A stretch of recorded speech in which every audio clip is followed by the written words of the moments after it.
"You don't belong here," the manager said, loud enough for every polished shoe in the lobby to pause mid-step.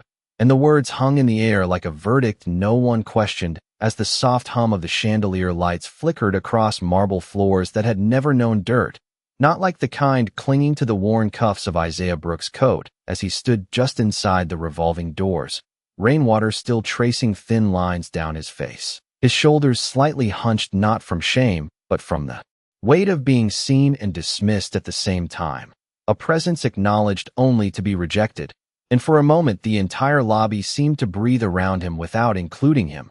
Conversations lowering into murmurs, heels slowing against the polished surface, a bellhop freezing mid-motion with a gold-trimmed cart, while Daniel Whitmore adjusted the cuff of his tailored sleeve with practiced precision, his expression tight with irritation. Not anger, not even cruelty, but something colder, something routine, as if this exact moment had happened before in a dozen different forms and always ended the same way, with someone like Isaiah being escorted out before they could disrupt the illusion of perfection. And Isaiah didn't speak, didn't raise his voice, didn't even move right away, his eyes drifting instead toward the far corner where a businessman in a navy suit fumbled briefly with his phone, unaware that a small glint had slipped from his hand and rolled quietly across the marble floor, catching just enough light to shimmer before coming to rest near Isaiah's worn boot. And the old man noticed. Of course he did, because people like him learned to notice everything, every shift, every drop, every overlooked detail that others were too comfortable to see. And slowly, almost carefully, he bent down, his movements deliberate, not hurried, as if the act itself mattered more than the object. His fingers brushing against the cold surface as he picked it up, a simple ring, but heavy, expensive, the kind of thing that didn't belong on the floor, the kind of thing that belonged to people who never had to look down. And just as Isaiah straightened, ready to return it, Daniel's voice cut through the space again, sharper now, edged with authority that didn't ask but demanded, "Don't touch that." And the words landed harder than they should have, drawing every eye fully now, the room tightening, the air thinning, and Isaiah paused, the ring resting quietly in his open palm, his gaze lifting just enough to meet Daniel's without challenge, without fear, just steady, as if waiting for permission that would never come. And somewhere behind the manager, a quiet laugh slipped out, quickly stifled, the kind that traveled fast in rooms like this, feeding on discomfort, on hierarchy, on knowing who belonged and who didn't. And Isaiah didn't react, didn't defend himself, didn't explain. He simply held the ring out, his hand extended in a gesture so simple it almost went unnoticed. And for a brief second, there was a crack in the moment, something fragile, something human. But it passed just as quickly as it came, replaced again by the rigid structure of control as Daniel stepped forward, his shoes clicking sharply against the marble, his posture straight, his voice lower now, but heavier. "You need to leave." And the sentence carried more than instruction, it carried finality. And Isaiah lowered his hand slightly. The ring still there, still offered, but no one reached for it. No one stepped in. The silence stretching just long enough to become uncomfortable before settling into acceptance. Because this was how things worked here. This was the order, the balance, the quiet agreement everyone followed without saying it out loud. And Isaiah nodded once, a small movement, almost invisible, and turned toward the glass doors where the rain waited patiently outside, each drop tapping against the surface like a soft, steady reminder that the world beyond this place moved differently, that not everything was polished, not everything was controlled. And as he took his first step, the reflection in the glass caught him for just a moment, a man standing between two worlds, one that refused him and one that had already taken so much. And still, he walked forward, not rushing, not dragging, just moving, carrying the silence with him as the doors began to turn. The revolving door completed its slow turn behind Isaiah, sealing the warmth of the lobby away as the rain met him fully now, a steady curtain falling from a low gray sky that stretched across the city like a quiet weight.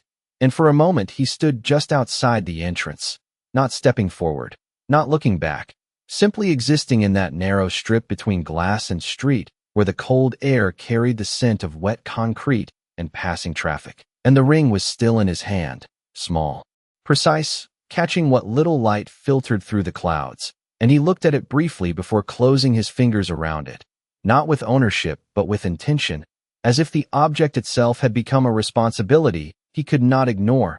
And behind him, through the tall glass panels, the lobby resumed its rhythm, conversations rising again, footsteps regaining their confident pace. The brief disruption already dissolving into memory, but Isaiah did not rush away. He did not disappear into the street like someone erased. Instead, he stepped to the side beneath the edge of the building's overhang, where the rain softened into a mist, and leaned slightly against the cold stone wall, his posture calm, composed, as though time moved differently for him, as though he had learned long ago that reacting quickly rarely changed anything. And across the street a taxi idled with its engine humming low. A delivery truck rolled past, sending a thin spray of water across the curb, and the city carried on without noticing the quiet man standing just outside one of its most expensive hotels. But inside, something small had shifted, though no one named it. Not yet, because the businessman in the navy suit had finally looked down, his brow tightening as his hands searched instinctively, his fingers patting his coat, his pockets, a subtle tension replacing the earlier ease, and he turned in a small circle, scanning the polished floor that reflected nothing but light and movement. And then his eyes moved toward the entrance, toward the place where Isaiah had stood moments before, and there was a hesitation, brief but real, as if recognition brushed against him without fully forming, while Daniel Whitmore adjusted his stance near the reception desk, already speaking quietly to a staff member, his voice controlled, efficient, restoring order as he always did, because for him the moment had ended the second the door closed, the problem resolved, the balance restored. But the man in the navy suit was not listening anymore. His attention pulled elsewhere, his steps slower now as he moved toward the glass doors, each one measured, uncertain, and outside Isaiah shifted slightly, feeling the dampness seep through the fabric at his shoulders. But he did not move away, did not seek shelter beyond what little the building offered, because something told him to wait, not in hope, not in expectation, just in quiet patience, the kind that came from years of understanding that not every moment revealed its meaning immediately. And he opened his hand again, looking at the ring, the metal cool against his skin, its surface flawless, untouched by the world it had briefly fallen into, and he let out a slow breath, not heavy, not burdened, just steady. And when the glass doors began to turn once more, he lifted his gaze slightly, not fully, just enough to notice the figure stepping out, the navy suit now darker at the edges where the rain reached it. The man's expression no longer composed but searching, and for the first time since entering the hotel, Isaiah's presence was not dismissed, not ignored, but seen. And the space between them held something fragile, something unfinished. As the sound of rain filled the silence, the man in the navy suit stepped fully into the rain now, the polished leather of his shoes darkening almost instantly as water gathered along the edges. But he did not seem to notice, his attention fixed entirely on Isaiah. And there was something unsettled in the way he moved, something no longer aligned with the confidence he carried just minutes earlier inside, as if the simple absence of a small object had disrupted more than just his appearance. And he stopped a few feet away, close enough to speak without raising his voice, yet far enough to maintain the invisible line that had always separated people like him from people like Isaiah. And for a second neither of them spoke, the rain filling the silence with a steady rhythm that softened the edges of everything, until the man finally exhaled, a controlled breath that carried both urgency and restraint, and said, "Excuse me, sir. I believe you may have found something that belongs to me." His tone polite, careful, stripped of the casual authority he had used so easily inside. And Isaiah looked at him, not immediately responding, not out of defiance but out of consideration, as if weighing the moment rather than reacting to it. And then he opened his hand slowly, revealing the ring resting against his palm, untouched, unclaimed, simply held. And the man's eyes dropped to it, relief flashing across his face before he could hide it, a subtle shift that spoke louder than any words. And he stepped closer, extending his hand. But Isaiah did not place the ring into it right away. Instead he asked, quietly, calmly, "Is this yours?" And the question, simple as it was, carried a weight that made the man pause.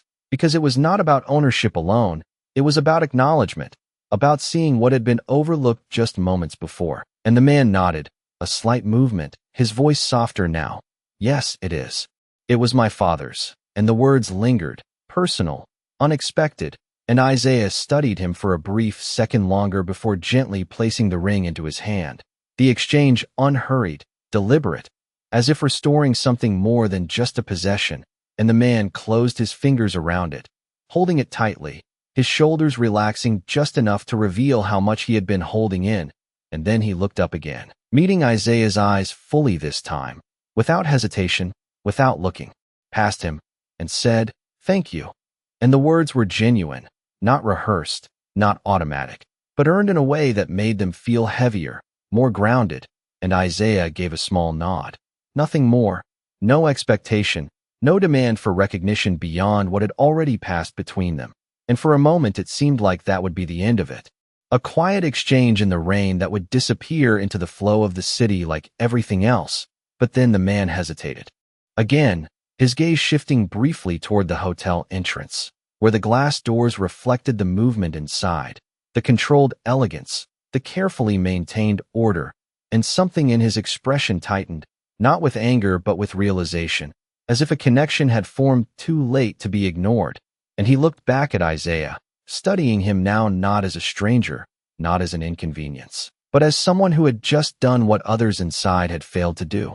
And the contrast settled between them, unspoken but undeniable, and the man straightened slightly, adjusting his coat as the rain continued to fall, and said, almost to himself, "They did not even notice." And Isaiah's eyes followed his glance briefly before returning, calm as ever, and he replied, "Sometimes people only see what they expect to see." His voice steady, without bitterness, just truth, and the words lingered longer than the rain, because they did not accuse, they revealed, and the man absorbed them in silence, his grip on the ring tightening just a fraction, as if understanding was beginning to take shape in a place where certainty used to be. And behind the glass, Daniel Whitmore remained near the front desk, unaware that the moment he had dismissed so quickly was not finished yet, that something just beyond those doors was shifting in a way he could not control, not this time. The man in the navy suit glanced once more at the ring in his hand, turning it slightly as if confirming it was real, as if the weight of it had changed since the moment he lost it. And then his gaze shifted back toward the hotel entrance, where the glass doors reflected a version of the world he had always understood, structured, controlled, predictable. And for a brief second, he hesitated, caught between two directions, one that led back into comfort and one that required acknowledgement. And something in his posture changed, subtle but unmistakable, as he made a decision that did not come easily to men like him. And without another word he stepped back toward the revolving doors, his pace no longer rushed but purposeful, each step measured against the sound of rain that continued to fall behind him. And Isaiah remained where he was, watching quietly, not expecting anything further, not needing it, his role in the moment already complete in his own mind. Yet there was a stillness in the air that suggested something unresolved, something still unfolding just beyond the surface. And inside the lobby, Daniel Whitmore continued his routine, speaking in low tones, adjusting details no one else noticed, ensuring that everything appeared seamless again. Because for him, control was not just a responsibility. It was identity, and any disruption, no matter how small, had to be corrected quickly, efficiently, and forgotten.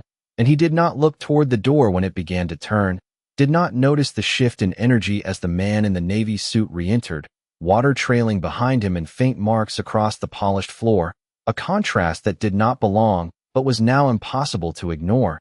And a few nearby guests glanced over, their expressions tightening slightly at the sight of rain where there should have been none. But the man did not slow, did not acknowledge them. His focus locked ahead as he approached the front desk. And when Daniel finally looked up, it was with the same composed expression he wore for every guest, polite, efficient, controlled.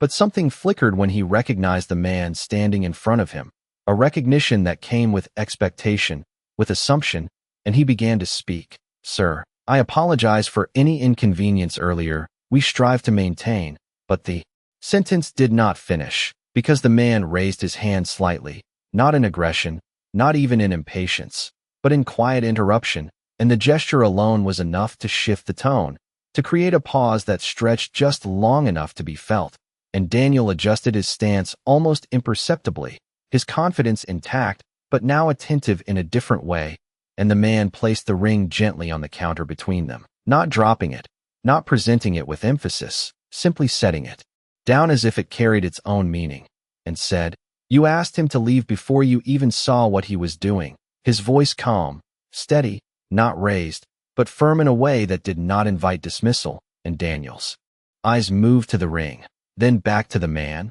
processing, recalculating, his mind working quickly to align this moment with the version of events he had already decided was correct, and he replied, carefully, "Sir, we have policies in place to ensure the comfort and safety of all our guests." The words practiced, familiar, designed to close conversations, not open them. But the man did not step back, did not accept the explanation. Instead, he looked past Daniel briefly, toward the entrance, toward the faint outline of Isaiah still visible through the glass, standing in the rain. And then he looked back, and there was something different now in his expression, something that had not been there before, something sharper, more focused, as if clarity had replaced assumption. And he said, "He found this and tried to return it."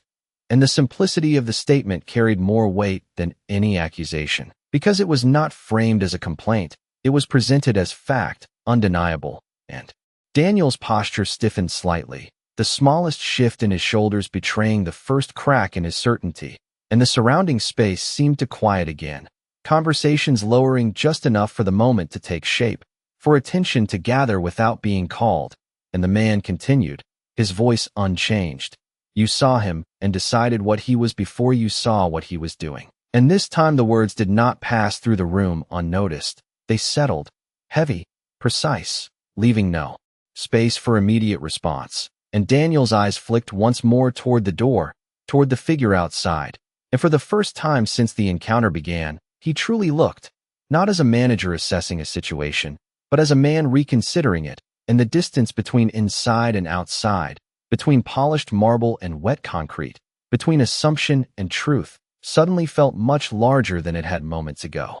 Daniel Whitmore did not respond immediately, and that silence stretched in a way that felt unfamiliar to him, because he was a man accustomed to quick answers, to controlled narratives, to situations that resolved the moment he spoke.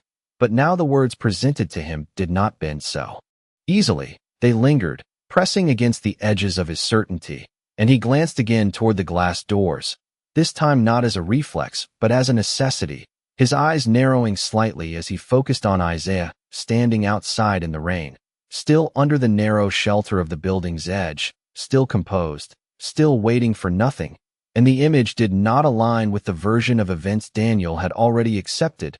It disrupted it, quietly but persistently, and behind him the subtle murmur of the lobby began to shift again, not loud, not chaotic, but present enough to remind him that he was no longer the only one aware of the moment unfolding, and he straightened his posture, adjusting his jacket as if restoring order to himself before addressing the situation, his voice measured, controlled. "If there was a misunderstanding, I can address it." But even as he spoke, the words felt thinner than they usually did, less certain, less final, and the man in the navy suit did not move, did not soften. Instead, he leaned slightly forward, his hands resting lightly on the counter, his gaze steady. "It was not a misunderstanding," he said, his tone unchanged. "You made a decision, and that distinction settled heavily, because it removed the possibility of excuse, of error, of something accidental." And Daniel's jaw tightened almost imperceptibly, his mind working quickly, searching for a way to reclaim control, to frame the moment in a way that returned authority to him. But the usual paths did not present themselves as clearly as before, and for the first time, he felt the awareness of being observed not as a position of power, but as a point of scrutiny, and he exhaled slowly, choosing his next words carefully.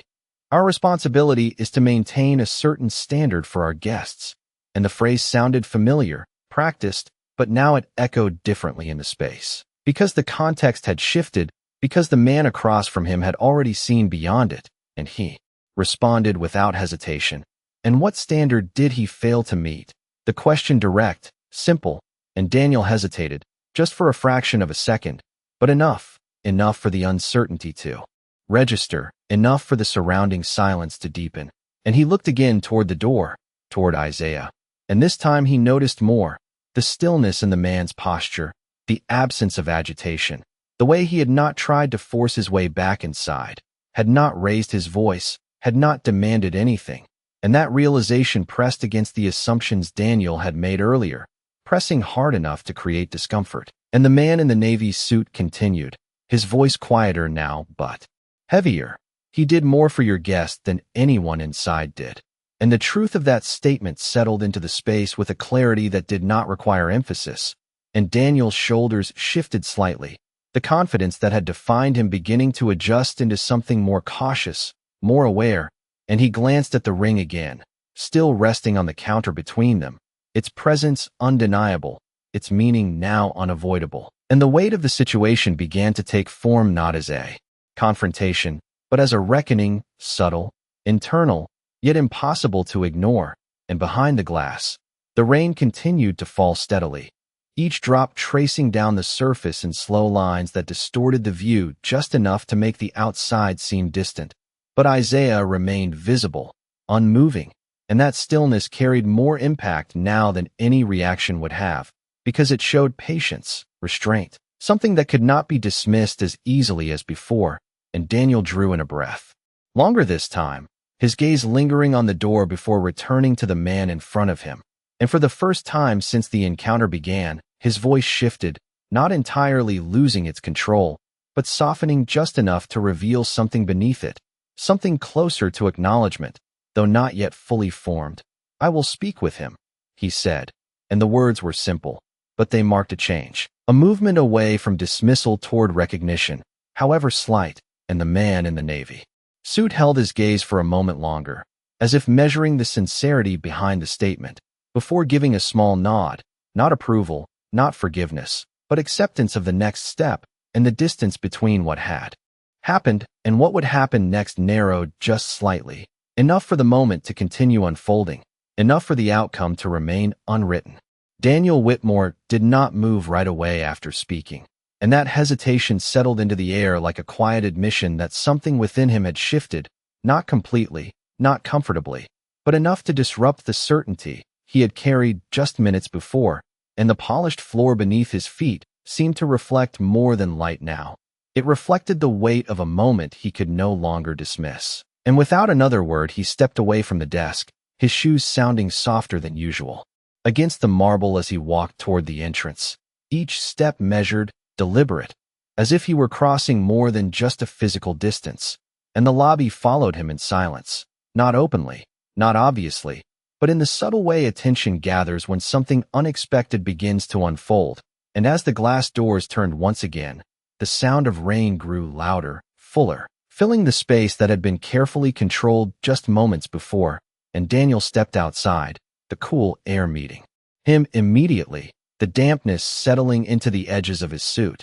And for the first time since he had taken his position in that hotel, he stood on the other side of the threshold, the side he had always observed from a distance. And Isaiah was still there, exactly where he had been, his posture unchanged, his presence steady, as if time had moved around him without altering him. And for a brief second Daniel stopped, unsure of how to begin, because the language he was used to did not fit here. The authority he relied on carried less weight in the open air, and he noticed details he had overlooked before, the quiet strength in Isaiah's stance, the absence of bitterness in his expression, the way he did not demand acknowledgement yet held his place without shrinking. And that realization made Daniel's next breath slower, heavier, as he approached, closing the distance that had once seemed necessary to maintain. And when he spoke, his voice was different, not stripped of control, but softened by something closer to awareness. "Sir," he said, the word unfamiliar in his own tone, as if it required more than habit to form. And Isaiah turned his head slightly, meeting his gaze with the same calm steadiness as before, not surprised, not expectant, simply present. And for a moment the rain filled the space between them again, steady, patient, giving Daniel time to find the words he did not usually need to search for. And he continued, more carefully now. I may have acted too quickly earlier, and the sentence did not come easily. It carried hesitation, resistance, but also sincerity, because it was not something he was used to saying, not in this setting, not in this role. And Isaiah listened without interruption, his expression unchanged, not offering immediate forgiveness, not rejecting the attempt, simply allowing the words to exist, and that quiet acceptance made the moment feel more real, more grounded. And Daniel glanced briefly toward the street before looking back, as if gathering himself. You were trying to return something that did not belong to you. He added, the statement simple, factual, but now acknowledged in a way it had not been before, and Isaiah gave a small nod, not as confirmation, but as recognition of the truth finally being spoken, and the silence that followed was not uncomfortable. It was reflective, carrying the weight of what had been done and what could not be undone, and Daniel's shoulders lowered slightly. The rigid posture he maintained beginning to ease, just enough to reveal the man beneath the role, and he said, that should have been enough for me to see. And the admission settled into the moment like the rain itself, steady, unavoidable, and Isaiah finally spoke, his voice quiet but clear. Sometimes it is not about what is in front of us. It is about what we bring with us when we look. And the words did not accuse, they explained, offering something Daniel had not considered before. And he absorbed them slowly, his gaze shifting downward for a brief second before returning.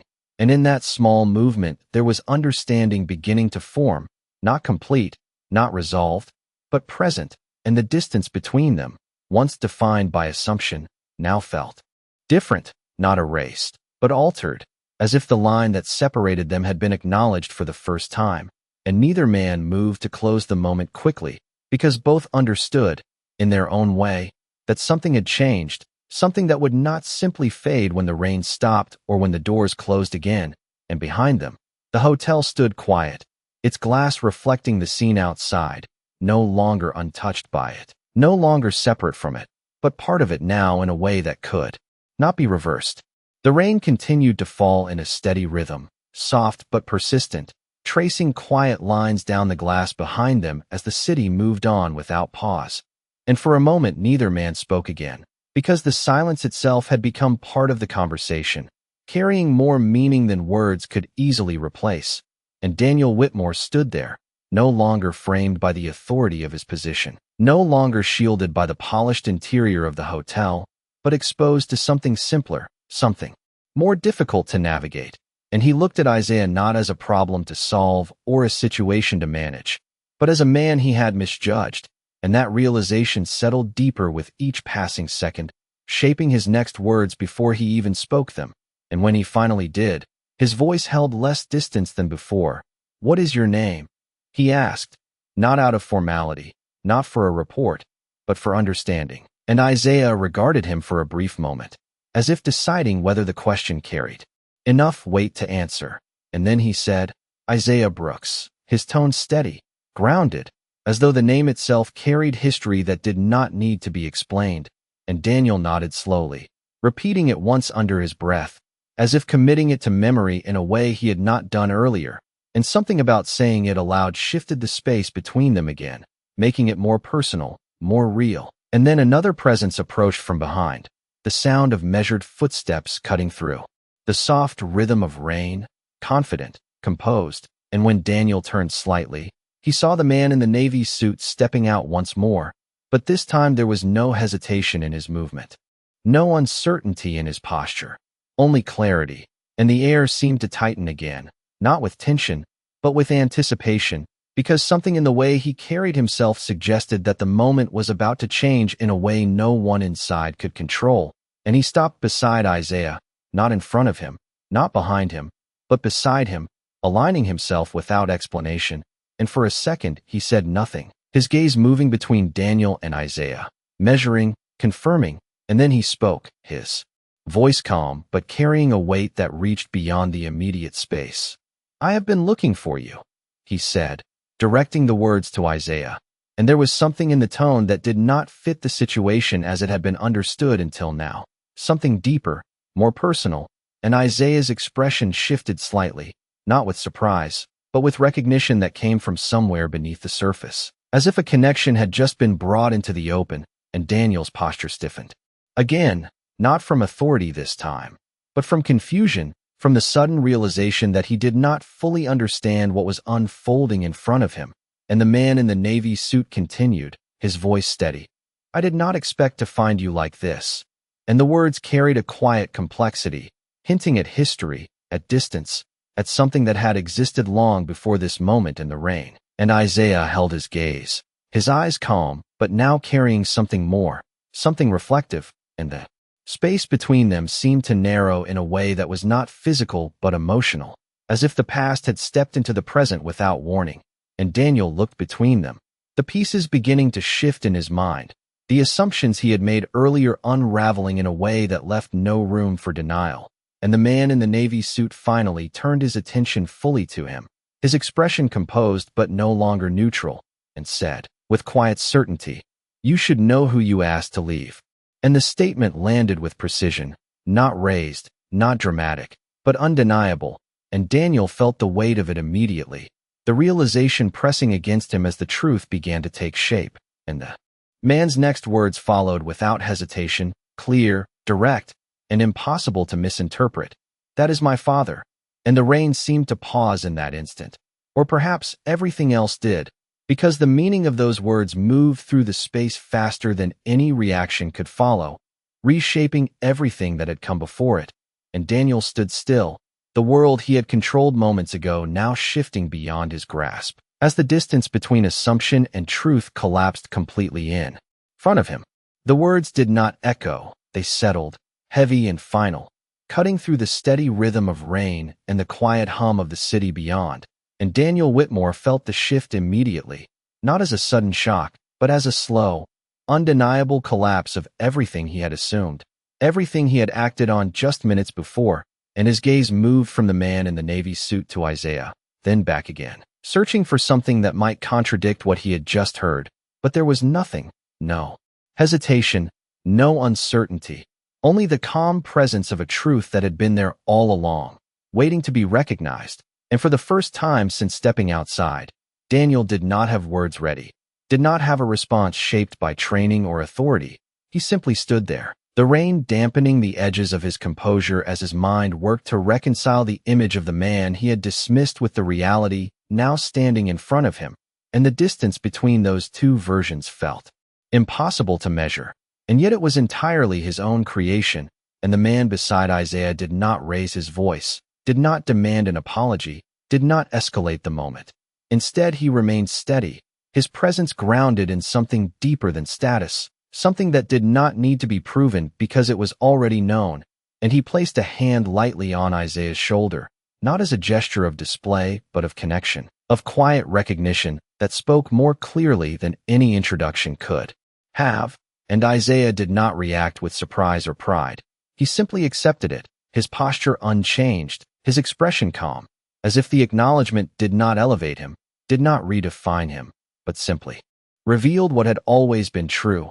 And Daniel felt that difference, felt the contrast between what he had expected and what he now understood, and it pressed against him in a way that made retreat impossible, because the moment had already moved beyond correction into realization.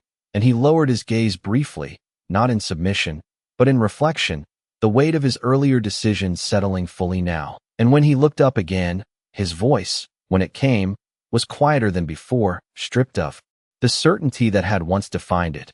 "I was not aware," he said, and the words sounded incomplete even as he spoke them, because awareness was not the issue, not entirely. And he seemed to understand that even as the sentence left him, and the man in the navy suit regarded him steadily before replying, his tone even, controlled.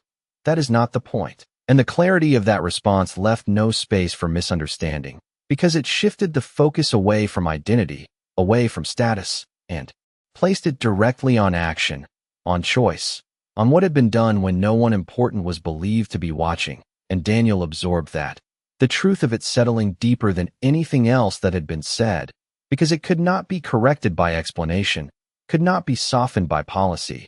It simply existed, and the rain continued to fall, steady, patient, as if giving him time to fully understand what he had missed. And he drew in a slow breath, longer than before, his shoulders lowering slightly as the tension he had carried began to change into something else, something closer to humility.